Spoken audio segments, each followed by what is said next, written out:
আমি এত মোটা হয়ে গেলাম কবে? দেখতে একদম হাতির মতন লাগে। না, আজ থেকে ডায়েট শুরু। আজ থেকে আর বাইরের খাবার খাবো না।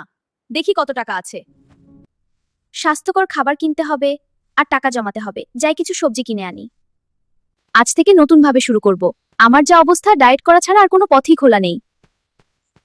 মামা, গাজর শসা কেজি কত? 40 টাকা আপা। আমাকে একটা পেঁপে, গাজর, শসা দেন।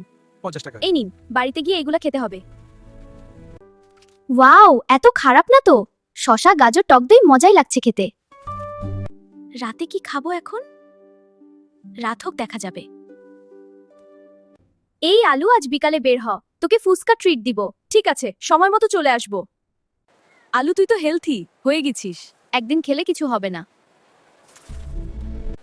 খুব খেতে ইচ্ছা হলো। এইটা শেষ, এরপর আর না। এর সাথে আইসক্রিম হলে জমে যেত। যাই কিনে আনি। এখন বাড়িতে গিয়ে খেলেই শান্তি। মিষ্টি আর ঠান্ডা পারফেক্ট। চল বাড়ি যাই। আহা, জীবনটা সুন্দর। আমি কি করলাম? ডায়েটটা নষ্ট হয়ে গেল। কাল থেকে একদম ডায়েট শুরু করব। তুমিও কি আমার মতন ডায়েট করো? কমেন্টে বলে যাও।